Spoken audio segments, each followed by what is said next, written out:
Halo semuanya, ketemu lagi dengan saya Natalia Perdani. Kita hari ini akan melanjutkan materi komunikasi lintas budaya. Saat ini kita akan bahasnya tema tentang budaya dan individu.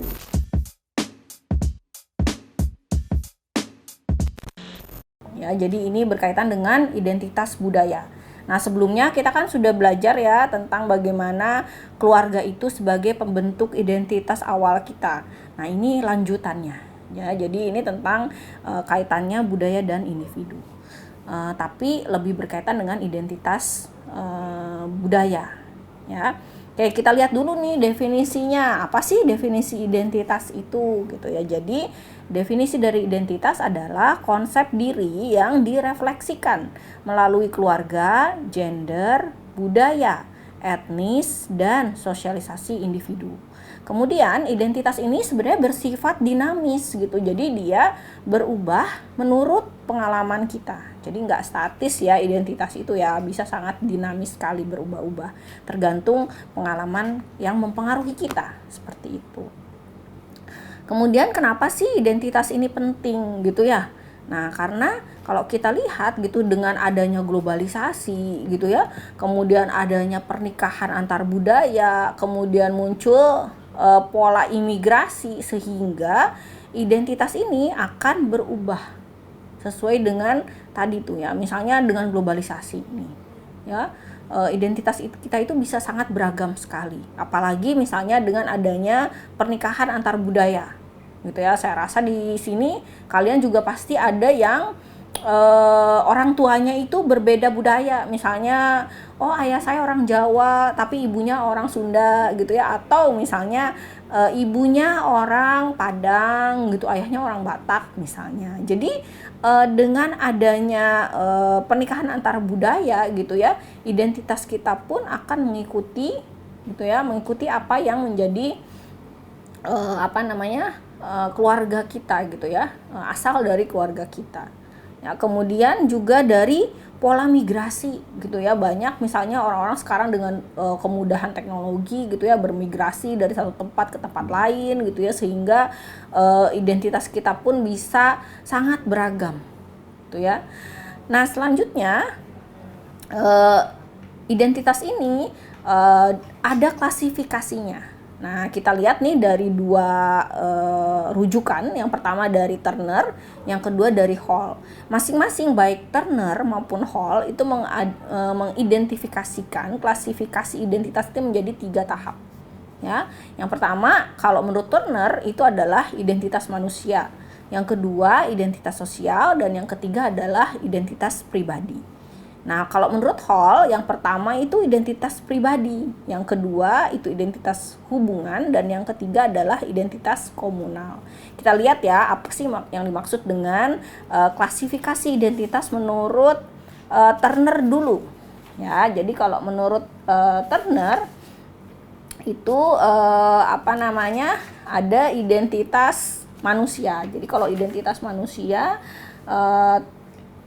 itu yang merupakan pandangan yang menghubungkan Anda dengan seluruh manusia. Jadi yang memisahkan dari kehidupan kita dengan kehidupan orang lain gitu. Jadi identitas kita sebagai manusia. Yang kedua adalah identitas sosial. Nah, kalau identitas sosial itu adalah perwakilan kelompok kita berada. Misalnya ras ya, kemudian pekerjaan, umur gitu ya, kemudian kampung halaman misalnya gitu ya, itu adalah identitas sosial. Nah, yang ketiga adalah identitas pribadi. Kalau identitas pribadi itu tentu saja yang menjadikan pribadi kita unik gitu ya, spesial, yang berbeda dengan orang lain gitu, yang menjadi kekhasan kita, baik itu dari fisik maupun dari kepribadian. Ya. Nah, selanjutnya menurut Hall ya, klasifikasi identitas juga dibagi 3 gitu. Tapi yang pertama kalau menurut Hall adalah identitas pribadi.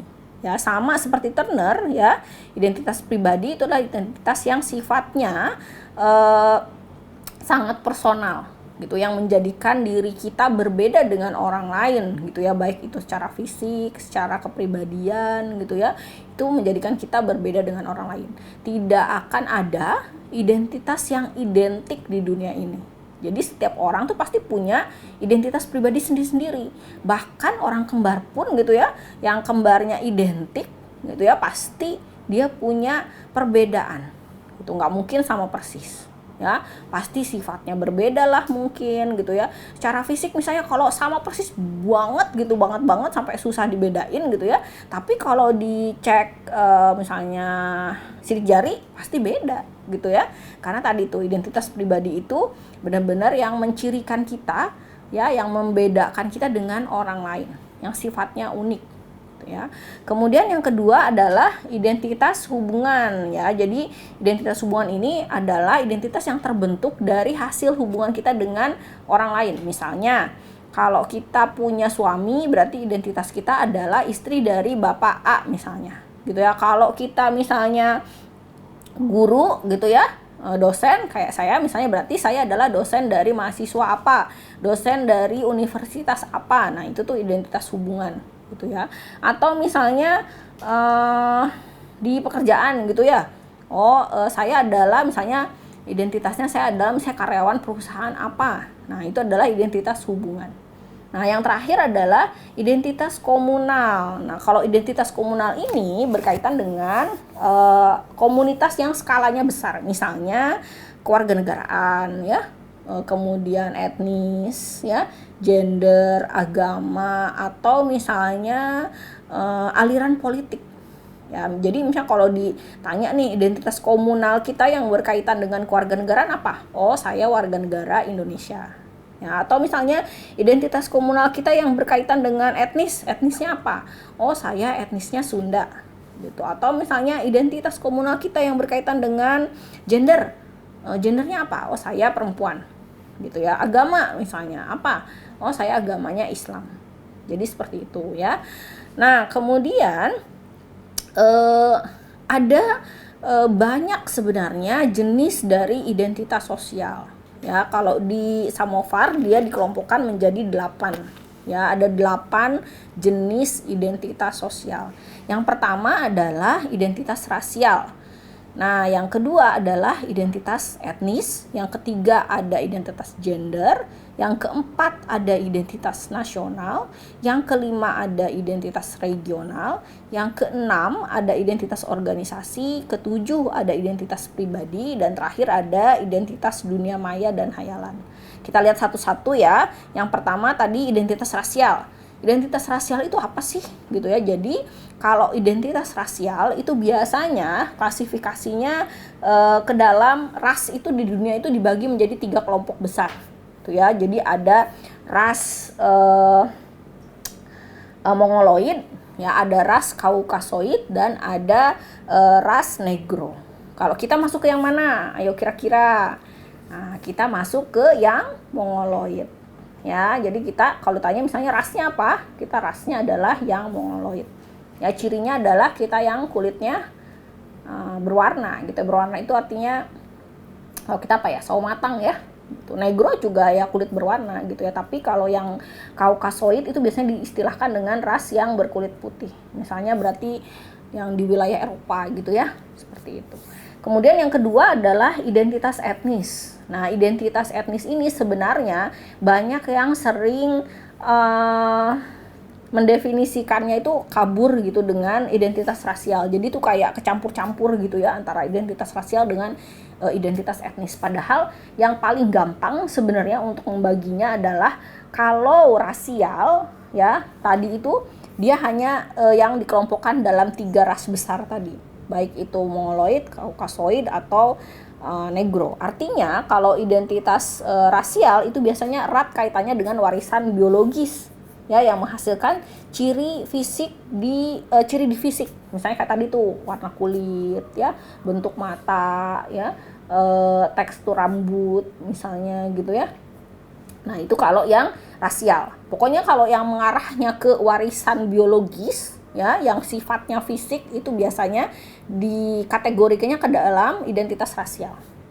Ya, tapi kalau identitas etnis, nah itu biasanya yang memiliki kesamaan warisan sejarah, tradisi, nilai gitu ya, kemudian kesamaan perilaku, daerah asal, kesamaan bahasa. Nah, itu masuknya ke identitas etnis. Misalnya, oh saya bahasanya Sunda, berarti identitas etnisnya adalah orang Sunda gitu ya.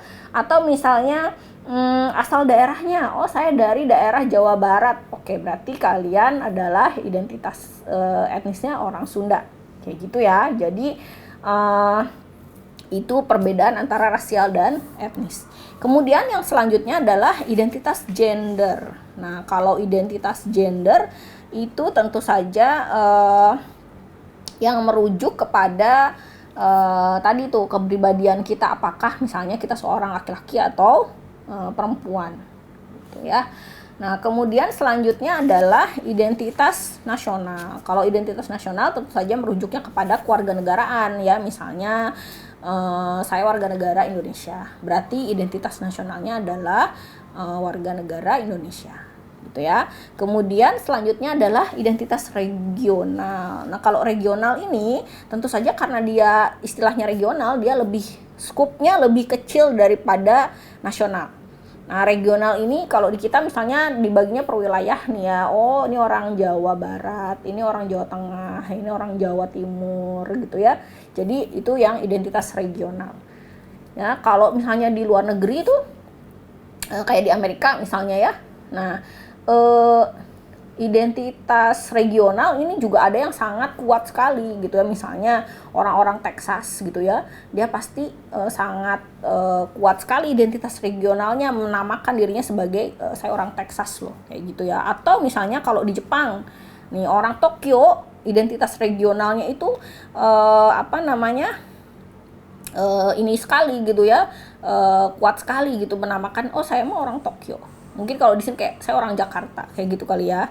Jadi kalau regional itu tentu saja skupnya pasti lebih kecil dari yang nasional. Ya, kemudian selanjutnya adalah identitas organisasi. Nah, kalau organisasi tentu saja yang berkaitan dengan keanggotaan kita, gitu ya, keanggotaan kita di organisasi tertentu yang sifatnya misalnya kolektif, ya. Kalian misalnya apa nih sekarang organisasi apa? Oh, di kemahasiswaan gitu misalnya ya, jadi anggota SEMA gitu ya, BPM misalnya. Nah, itu adalah identitas organisasi. Atau misalnya saya dosen ikutnya organisasi Aspikom. Aspikom itu organisasi untuk prodi-prodi ilmu komunikasi kayak gitu. Kemudian selanjutnya adalah identitas pribadi. Nah, kalau identitas pribadi tadi seperti kita sudah sebutkan gitu ya, yang pribadi itu pasti yang sifatnya memang sangat spesifik, unik, yang menjadi kekhasan dari diri kita sendiri ya. Jadi misalnya tadi itu nama, itu identitas pribadi ya. Kemudian apa lagi ya selain nama? Ya nama, ciri fisik itu kan identitas pribadi kita gitu ya, seperti itu. Kemudian yang terakhir adalah identitas dunia maya atau khayalan. Nah, kalau di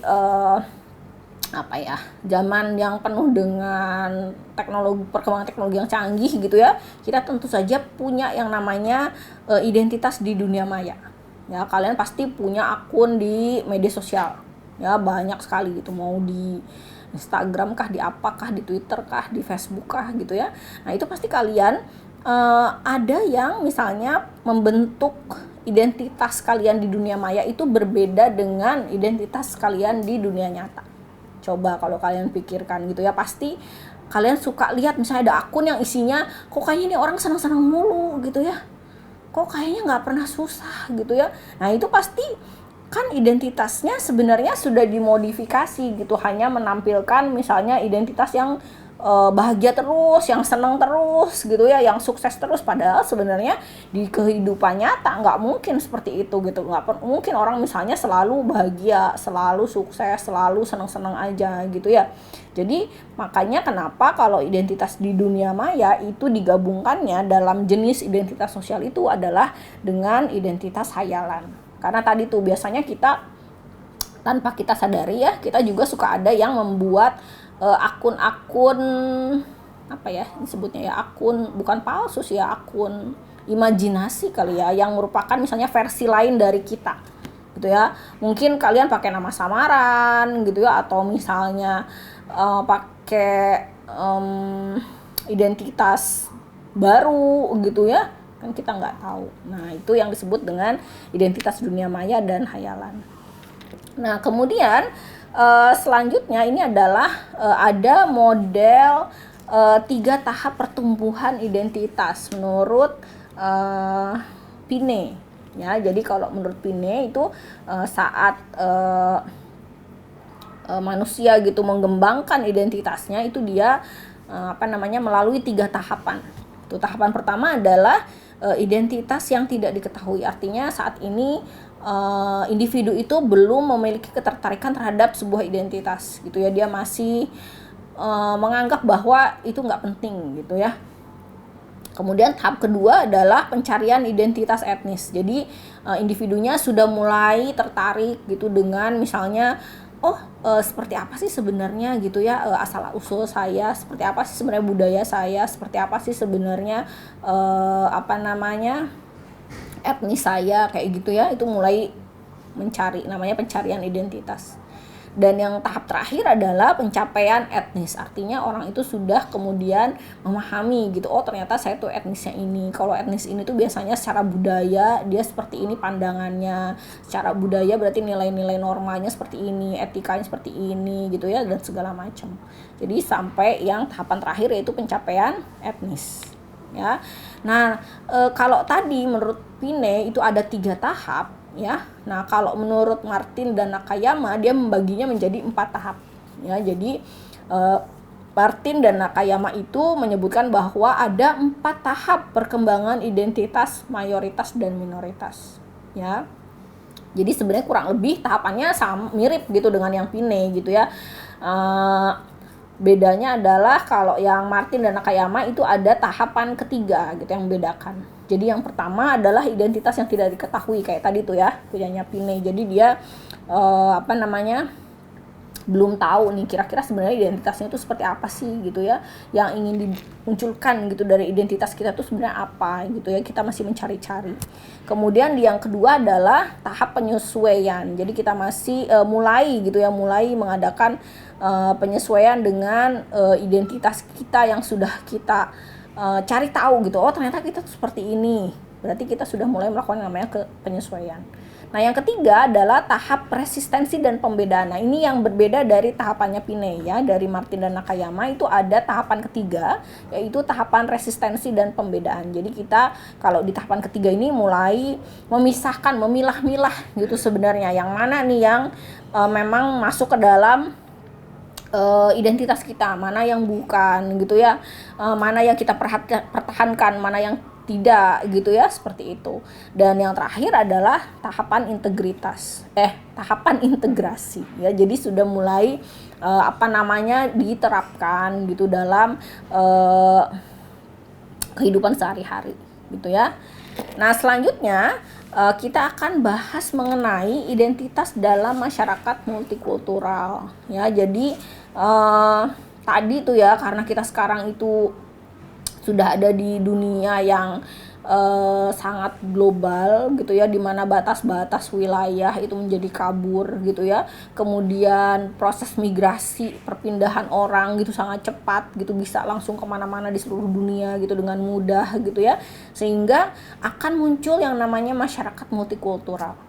Nah, masyarakat multikultural ini bisa muncul karena globalisasi ya, karena imigrasi, karena perkawinan antar budaya, sehingga gitu akan meningkatkan percampuran budaya dan menghasilkan orang yang memiliki berbagai jenis identitas budaya. Jadi saat ini ya akan sangat mungkin gitu, akan sangat normal, biasa gitu kalau orang itu punya lebih dari satu identitas budaya. Kayak misalnya saya nih ya, ibu ini kebetulan keturunan Tionghoa gitu ya, bapak orang Sunda. Kalau ditanya identitas budayanya apa dong jadinya? Ya saya bisa berada di keduanya gitu. Saya bisa mengklaim misalnya diri saya sebagai identitas budaya saya adalah orang Chinese, tapi juga saya bisa mengklaim bahwa saya juga identitasnya adalah orang Sunda. Ya, jadi bisa bermacam-macam gitu ya. Belum lagi misalnya kalau terjadi kayak tadi tuh adopsi gitu ya.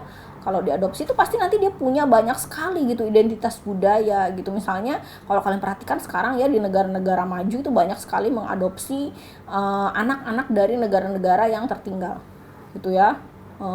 Artis-artis tuh kayak banyak biasanya ya. Mungkin kalian sering lihat gitu ya. Nah itu pasti dia punya akan muncul gitu banyak sekali jenis identitas budayanya.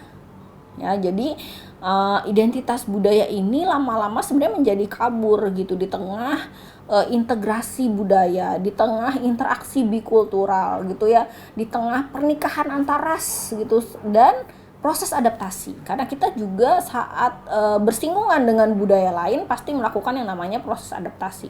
Kayak saya nih misalnya gitu ya, kalau berkumpul dengan keluarga ayah, tentu saja yang ditonjolkan adalah identitas budaya saya sebagai orang Sunda misalnya. Karena ayah saya orang Sunda gitu ya. Saya ngomong pakai bahasa Sunda gitu ya, saya pakai norma-norma orang Sunda gitu ya. Tapi misalnya saat saya berkumpul dengan keluarga dari pihak ibu gitu ya, karena keturunan Chinese, saya akan menyesuaikan gitu ya. Saya akan panggil keluarga dengan panggilan Chinese gitu ya. Saya akan berbahasa gitu ya. Saya nggak bisa loh bahasa Cina sebenarnya ya. Cuman panggilan tuh masih gitu ya, panggilan misalnya ke paman, ke tante itu masih semuanya pakai istilah Cina. Dan misalnya ada beberapa misalnya apa ya istilahnya kegiatan yang berasosiasi dengan budaya-budaya Cina gitu ya. Misalnya ibu saya tuh masih ikut yang namanya masuk kalau Imlek gitu ya, seperti itu. Jadi pasti kita akan melakukan yang namanya proses adaptasi ya, proses adaptasi budaya sehingga bagaimana identitas kita di masyarakat multikultural itu akan sangat beragam gitu ya. Nah, di sini juga mungkin kalian bisa nanti cerita gitu ya. Kira-kira kalau kalian tuh dari mana coba? Ada mungkin yang blasteran gitu ya, atau misalnya orang tuanya etnisnya sangat berbeda jauh gitu ya. Misalnya satu dari Papua, satu dari Sumatera misalnya gitu ya, ujung ke ujung gitu ya. Nanti bisa cerita ya. Nah, kemudian yang terakhir ya, sebenarnya ya kalau kita bicara tentang identitas ya, itu tidak selalu hal-hal yang sifatnya apa sih namanya baik gitu ya, atau misalnya menyenangkan gitu ya, atau positif gitu ya. Ada juga nih gitu ya sisi gelap dari identitas. Nah, apa sih sebenarnya sisi gelap dari identitas gitu? Apa aja sih yang termasuk ke dalam sisi gelap identitas ini yang harus kita ketahui gitu ya. Kadang-kadang karena kita terlalu mengagung-agungkan misalnya identitas budaya kita, identitas etnis kita, identitas ras kita misalnya ya, identitas apa tuh tadi, ada jenis identitas tuh kan ada banyak ya tadi ya kita udah pelajari, sehingga kemudian kita mengesampingkan identitas lain gitu, atau misalnya menganggap enteng, menganggap remeh gitu. Nah, kita lihat ya ada empat sisi gelap dari identitas. Yang pertama adalah stereotype. Ya, mungkin kalian sering dengar ya stereotype itu apa gitu. Misalnya stereotype itu bahasa mudahnya adalah labeling. Ya, kita tuh melabel orang lain gitu ya. Tapi stereotype ini sebenarnya bisa bersifat positif dan bisa bersifat negatif. Jadi kalau yang namanya stereotype itu nggak selalu negatif loh ya. Bisa jadi positif. Misalnya kita selalu menstereotipkan orang Padang sebagai orang yang pinter dagang. Itu kan stereotip ya, tapi sifatnya positif. Ya, berarti kita misalnya kalau mau dagang gitu ya, kongsi dagang gitu ya, berarti belajar ke orang Padang. Atau misalnya kita ambil rekanan orang Padang karena pasti orang Padang tuh pinter dagang. Nah, itu stereotip. Ya, atau misalnya orang Padang tuh pinter nawar. Ya, siapa coba yang suka ngajak temennya gitu ya orang Padang kalau mau belanja gitu ya, kalau buat suruh nawar doang gitu karena mereka pinter nawar katanya ya. Ya, itu tuh stereotip. Tapi sifatnya lebih ke positif sebenarnya. Tapi ada juga stereotip negatif gitu. Misalnya kita melabeli orang Batak itu pasti kasar-kasar.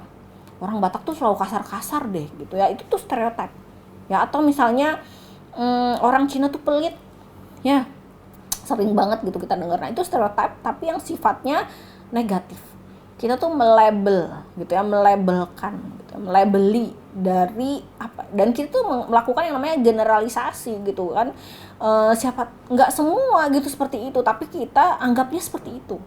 Oh semua orang Cina tuh pasti pelit, padahal ada misalnya kalau kalian lihat nih, saya punya tetangga, bukan karena saya turunan Cina ya, misalnya saya punya tetangga orang Cina itu ya ampun gitu ya, kerjaannya tuh ya bersedekah mulu gitu ya, baik banget gitu. Kalau misalnya dia kan jualan gitu, kalau misalnya ada orang belanja sering dikasih bonus misalnya kayak gitu kan. Sebenarnya itu jadi label stereotip tentang orang Cina pelit itu jadi terpatahkan, tapi masyarakat itu sudah terlanjur gitu melabel seperti itu, kemudian banyak yang menganggap seperti itu. Jadi memang stereotip ini adalah bentuk kompleks dari pengelompokan sosial manusia gitu ya, jadi kompleks sebenarnya. Nah yang kedua setelah stereotip adalah prasangka. Nah prasangka ini kalau mau bertingkat gitu ya, bertingkat. Nah stereotip ini kayak satu tingkat di atas, prasangka ini satu tingkat di atas stereotip gitu ya. Kalau stereotip tadi baru labeling ya, dan dia sifatnya bisa negatif atau positif. Kalau prasangka ya itu sifatnya pasti selalu negatif. Bedanya itu ya, pasti selalu negatif. Kemudian prasangka itu dia lebih kaku gitu ya, generalisasi kaku gitu ya, dan perasaan negatif terhadap sekelompok orang. Nah itu yang prasangka ya. Jadi kalau prasangka ini sebenarnya gitu ya, dia ada fungsinya. Jadi bukan cuman asal ya udah kita pokoknya prasangka aja gitu, tapi sebenarnya ada fungsinya gitu. Yang pertama adalah fungsinya untuk pertahanan ego gitu ya. Jadi kalau misalnya kita ada hal yang diprasangkakan ke kita gitu, kita kemudian menyangkal ya. Nah karena itu kita ada yang namanya pertahanan ego ya, untuk berfungsinya itu adalah sebagai pertahanan ego gitu ya. Misalnya nih ya, contohnya prasangka itu misalnya kayak gini, kalau ada imigran gitu misalnya, ke imigran itu jangan dikasih gaji banyak-banyak gitu, kasihnya sedikit aja, orang mereka itu pasti pendidikannya rendah gitu ya. Nah itu tuh prasangka gitu. Misalnya orang Indonesia kan banyak nih yang jadi TKW ya gitu, pasti orang-orang itu nganggapnya semua TKW itu pasti cuman pendidikannya pasti rendah, terus dia gajinya kecil aja lah, nggak usah kasih gede-gede gajinya gitu. Nah itu tuh prasangka biasanya gitu. Padahal kalau kita lihat sekarang banyak sekali TKW kita yang sebenarnya kemudian bukan nggak mau berpendidikan tinggi gitu ya kan, karena misalnya masalah ekonomi. Padahal sebenarnya misalnya mereka saat sekolah tuh cemerlang sekali misalnya gitu pendidikannya gitu ya, atau misalnya sebenarnya kerjanya bagus sekali sehingga dia nggak layak misalnya digaji seperti itu kayak gitu ya. Nah itu tuh prasangka. Ya, yang ketiga adalah rasisme. Jadi rasisme ini kalau mau dibilang dia tingkatan yang paling atas lagi gitu dari stereotip dan prasangka. Ya, jadi kalau di rasisme ini dia lebih kepada perasaan superioritas. Ya, jadi kalau tadi kan kalau stereotip dia cuma labeling gitu ya. Kemudian kalau prasangka itu udah lebih ke generalisasi gitu ya, yang sifatnya negatif. Nah, kalau rasisme dia udah superioritas paling atas tingkatannya gitu, benar-benar ngerasa bahwa ya ras tertentu itu paling tinggi dibanding ras lain. Nah ini kan kaitannya dengan ras ya kan. Kalau tadi stereotip dan prasangka itu bisa lebih ke etnis misalnya, tapi kalau rasisme karena namanya aja rasisme, jadi dia ras. Nah tadi kan kita udah belajar nih sebelumnya, ras itu ada 3 kalau dikelompokkan ya kan, ada Mongoloid, Kaukasoid, dan Negro. Kira-kira nih kalau menurut kalian, kalau dari rasisme mana yang paling tinggi ngerasanya? Nah, udah pasti bilangnya adalah yang Kaukasoid ya kan. Nah karena superioritas orang barat gitu ya, superioritas orang kulit putih itu udah kelihatan lah gitu ya kan. Kita sudah menyaksikan gitu dalam setiap budaya gitu ya pasti dianggapnya bahwa Kaukasoid itu selalu paling superior gitu ya, dominan gitu ya. Jadi perasaan rasisme itu definisinya adalah perasaan superioritas yang diwarisi ras tertentu. Jadi memang ngerasa bahwa ya dia paling kuat, paling hebat, paling dominan gitu ya, paling superior gitu ya dibanding dengan ras-ras yang lain. Biasanya ini berkaitan dengan budaya, ekonomi, psikologi dan sejarah. Misalnya kayak ekonomi ya kan, selama ini kita apa-apa pasti mengacunya ke misalnya budaya kepada ekonomi di barat gitu ya, kayak misalnya dolar, semua mata uang gitu yang ada di dunia gitu ngacunya pasti ke dolar gitu ya kan, fluktuasinya pasti lihatnya ke dolar gitu. Kemudian dari budaya gitu ya, oh kita tuh selalu tanpa kita sadar gitu ya mengagung-agungkan budaya barat gitu ya, semua yang dari barat itu pasti dianggapnya bagus, hebat, pasti paling canggih gitu karena tadi gitu ya memang si budaya rasisme ini sangat dominan, sangat superior gitu ya kayak gitu. Nah yang terakhir adalah etnosentrisme. Ini terakhir ya dari sisi gelap identitas itu, yang terakhir adalah etnosentrisme. Kalau etnosentrisme dia lebih kepada pandangan bahwa budaya seseorang itu lebih unggul dibanding budaya lain. Nah biasanya ini lebih konteksnya lebih kepada moral dan agama. Kalau tadi rasisme dia berkaitannya lebih kepada budaya, ekonomi, psikologi, sejarah gitu ya. Tapi kalau etnosentrisme itu biasanya konteksnya kepada moral dan agama. Jadi kita merasa bahwa misalnya pandangan tentang agama kita paling benar dibanding agama lain misalnya, itu etnosentrisme gitu. Atau moral, misalnya moral yang diajarkan oleh budaya kita lebih benar dibanding dengan budaya lain atau lebih unggul dibanding dari yang lain. Nah itu yang terakhir. Oke, sebagai penutup ya saya akan bacakan satu kutipan ya dari Kofi Annan. Ada yang tahu Kofi Annan siapa? Masih ingat? Pasti udah lupa ya. Kofi Annan ini mantan sekjen PBB ya. Dia bilang katanya, we may have different religions, different language, different color skin, but we all belong to one human race. Artinya nggak masalah kita tuh sebenarnya ya agamanya beda, bahasanya beda ya, skin colornya beda, warna kulitnya beda gitu, tapi kita sama-sama human race gitu ya, sama-sama umat manusia, intinya kayak begitu ya. Baiklah, sampai di sini saja materi kita hari ini. Terima kasih banyak atas perhatiannya. Assalamualaikum warahmatullahi wabarakatuh.